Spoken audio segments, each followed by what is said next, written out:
Arturo Pittore here, but you can call me Art. This is Explorations in Art History, starring me. And the hand. Well, what about the rest of me? Hey, was that a musket shot? Whoa, that was too close. Dead bodies, tricorner hats. I am in the middle of the French Revolution. Ah, curse you, Delacroix. Come on, everyone, remember, run in serpentine pattern. Oh my, it looks like we'll be talking about 19th century art, which is not always entirely dangerous. Okay, we need a good introduction. Oh yeah, I've always wanted to do this. In an era far, far away, the Royal Academies of Art had grown to wield great power. Controlled by neoclassical artists, these empires of artistic taste and style could make or break an artist's career. At the beginning of the 19th century, a small group of rebel artists united to battle the forces of the evil empire of art. Hold on there. They weren't really evil, just highly opinionated. Let's put it this way. Some artists didn't like the neoclassicist intellectual approach to art. The first rebels were called the Romantic Artists. Of course, I myself am a romantic extraordinaire. So, Mr. Hand, how about some romantic music and some romantic art? Whoa, hey, that sounds kind of intense. Wait a minute, this does not look romantic, it looks horrific. Ah! Okay, I'm in the middle of Jericho's painting, The Raft of the Medusa, and we are the survivors left after the captain of the Medusa abandoned us. I always forget, Romanticism was not about love, but about evoking emotion. Any emotion, including terror, pathos, excitement, and revulsion. Ugh. The Romantics were interested in man's relationship to nature and his emotional response to its danger, beauty, and mystery. In his painting, Wanderer Above a Sea of Fog, German artist Caspar David Friedrich captures this feeling as a lone man stands contemplating a landscape shrouded in fog. Part of a movement called realism, Jean-Francois Millet painted The Sower in 1850. This is Reality Art News, reporting that a peasant was seen sowing seeds in his field, and sowing, and sowing, and sowing. When asked why he was sewing, he replied, "Because I don't knit." Hey, I just read what's on the teleprompter. Blame the writer. Born the son of peasant farmers. No dramatic events of history or imaginary scenes for realists, thank you very much. Only life is really seen and experienced by the artist. Even more dedicated to a gritty realism was Gustave Courbet. His painting of The Burial at Ornans represents the country funeral service of Courbet's great-uncle. Instead of using professional models, Courbet painted only the people who actually attended the service. Unlike the Romantics, who would have heightened the drama, Courbet downplays the emotions of the mourners. Never shy or modest, Courbet proclaimed the burial at Ornans was in reality the burial of Romanticism. Photography was emerging in the 1830s.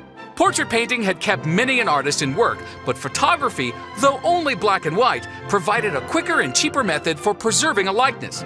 Now one could get a portrait in a flash. The one thing artists could do that photography couldn't was color. And the Impressionists brought color to the art world in ways never before seen. Claude Monet portrayed how color was affected by light by painting the same subject at different times of day. As in this series of paintings of the Rouen Cathedral, Impressionists tried to record the fleeting colors they saw in nature by painting in plein air, which means out of doors and not in the studio. They used short brushstrokes with thick paint and placed vibrant, saturated colors side by side, allowing the eye to mix them. Up close you see the strokes, but step back and they start to blend. In his painting, The Swing, Renoir captures the effect of dappled light filtering through the trees. The brushstrokes are loose and the edges of the figures are rough and not clearly defined. Rejected by the Salon, the Impressionists mounted their own exhibition in 1873. Trade with Asian countries opened up at this time. Many artists were influenced by the compositions of Japanese wood block prints. Hokusai's The Wave depicts in a graphic style the power of the ocean around the island of Japan. The Japanese style exposed artists to a new way of seeing the world and of composing and stylizing objects. What's the next art movement? Here's a clue. I'm doing an impression of what? A post! I am a post-impressionist. You get it? It's a post. I learned that from one of my postgraduate studies. See what I did there?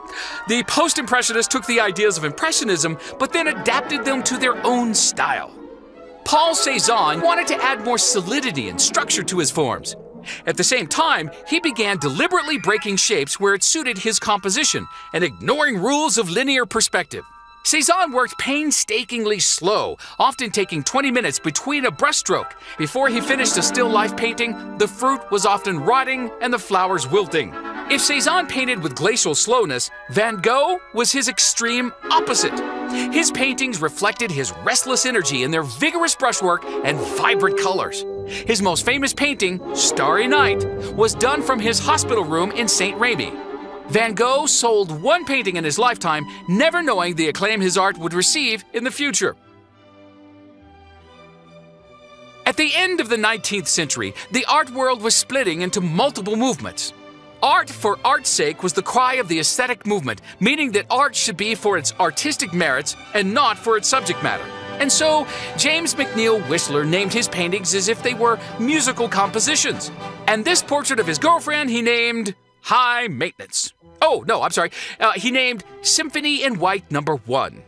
Art Nouveau showed the influence of Asian art designs and used flowing lines based on nature.